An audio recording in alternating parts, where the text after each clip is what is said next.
ફરાળી ચેવડો એવું નામ આવે એટલે આપણે બટેટા કે રાજગરામાંથી બનતો ફરાળી ચેવડો જ ખાઈએ, પરંતુ કચ્છ સાઈડના વિસ્તારમાં શક્કરિયાની કુદરતી મીઠાશ સાથે બનતો શક્કરિયાનો ચેવડો ખૂબ પ્રખ્યાત છે. શક્કરિયાના આ ફરાળી ચેવડાની રેસીપી કચ્છ ભુજમાં રહેતી મારી સિસ્ટરે મોકલી છે. તેને કહ્યું કે શક્કરિયામાંથી બનતા આ સ્વાદિષ્ટ ચેવડાને અહીં કચ્છમાં ગાજરનો ચેવડો પણ કહે છે. તો ચાલો આજે આપણે શક્કરિયાનો ખૂબ જ સ્વાદિષ્ટ અને ક્રિસ્પી ફરાળી ચેવડો બનાવીએ. આ ફરાળી ચેવડો બનાવવા માટે મેં અહીં 600 ગ્રામ શક્કરિયાને પાણીથી બરાબર સાફ કરી અને કોરા કર્યા છે. પ્રથમ શક્કરિયાની બંને સાઈડ કાઢી અને આ રીતે એક સરખી છાલ ઉખાડી લઈશું.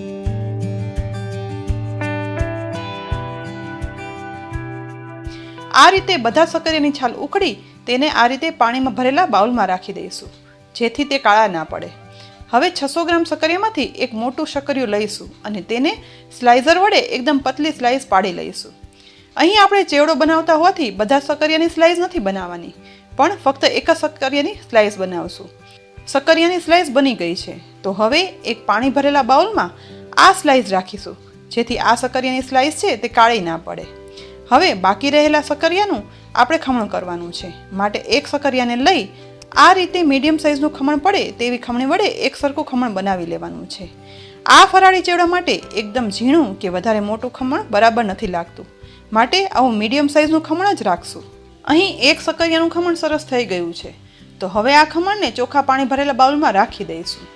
અહીં આ રીતે બધા શક્કરિયાનું ખમણ કરતું જવાનું છે, સાથે ખમણને પાણીમાં ઉમેરતા જવાનું છે, જેથી ખમણ કાળું ના પડે અને શક્કરિયાનો ઓરિજિનલ સફેદ કલર પણ જળવાઈ રહેશે.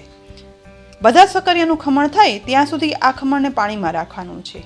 ત્યાર પછી પાણીમાંથી આ રીતે ખમણને હલાવી અને કાઢી લઈશું અને એક ચોખ્ખા કપડામાં આ ખમણ ફેલાવી દેવાનું છે, જેથી તેમાં રહેલું સ્ટાર્ચનું પ્રમાણ પણ ઓછું થઈ જાય અને ખમણ સહેજ કોરું થાય. ખમણ પોળું થઈ જાય એટલે શક્કરિયાની કરેલી સ્લાઇસને પણ આ જ રીતે પાણીમાંથી કાઢી અને કોરી કરવા રાખીશું. હવે ગેસની મીડિયમ ફ્લેમ પર એક કઢાઈમાં તેલ ગરમ કરવા રાખી દઈશું.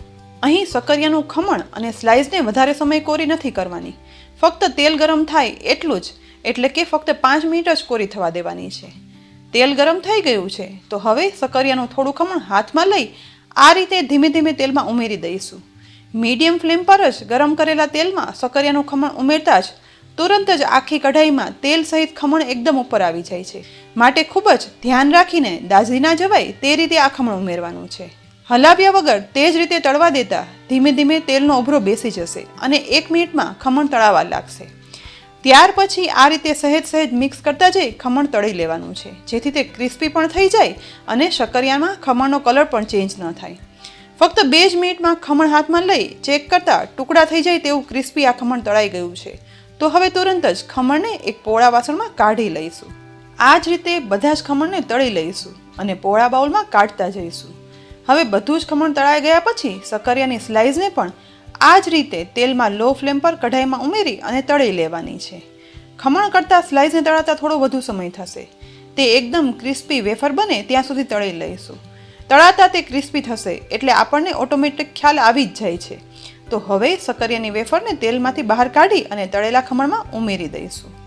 બટેટાના ફરાળી ચેવડાની જેમ જ આ શક્કરિયાના ચેવડામાં ખમણ સાથે થોડી વેફર ચેવડાનો ક્રન્ચી ટેસ્ટ વધારે છે. હવે 25 ગ્રામ જેટલા સિંગદાણા લઈશું. તેને પણ આ રીતે ગેસની લો ફ્લેમ પર સિંગદાણાને ગોલ્ડન બ્રાઉન થાય ત્યાં સુધી તળી લેવાના છે. ધીમે ધીમે તળાઈ અને સિંગદાણા ગોલ્ડન બ્રાઉન થઈ ગયા છે, તો હવે તેને તેલમાંથી બહાર કાઢી લઈશું અને તળીને તૈયાર કરેલા ખમણ અને વેફર સાથે ઉમેરી દઈશું. આ જ રીતે 8 થી 10 કાજુના ટુકડા અને બદામના ટુકડા લઈશું. કાજુ બદામના ટુકડાને પણ આ રીતે ગેસની લો ફ્લેમ પર તળવાના છે. અહીં આ ચેવડામાં ડ્રાય ફ્રૂટ સિવાય કોપરાની ચિપ્સ પણ તળી અને ઉમેરી શકાય છે. ફક્ત 1 મિનિટમાં જ કાજુ અને બદામ તળાય અને ગોલ્ડન થવા લાગે છે, તો હવે કાજુ બદામને તેલમાંથી બહાર કાઢી ચેવડાના મિક્સમાં ઉમેરી દઈશું. હવે બધું જ તળાઈ ગયું છે, તો હવે ચેવડામાં મસાલો કરીશું, જેના માટે પ્રથમ 2 ચમચી જેટલી કિસમિસ ઉમેરશું, 1.5 ચમચી લાલ મરચું પાવડર ઉમેરશું, 5 ચમચી હળદર પાવડર ઉમેરશું, અડધી ચમચી મીઠું ઉમેરશું, તેની સાથે 3 ચમચી જેટલી દળેલી ખાંડ ઉમેરશું.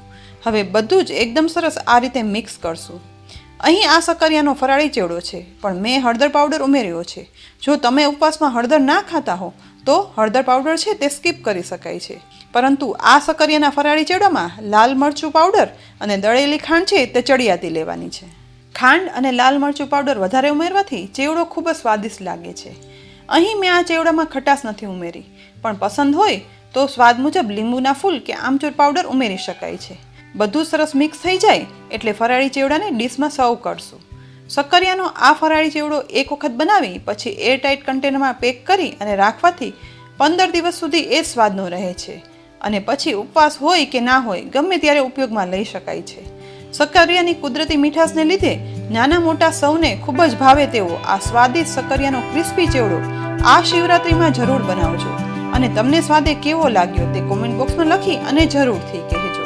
ફરી મળીશું એક ઉપયોગી રેસીપી સાથે. ત્યાં સુધી આવજો.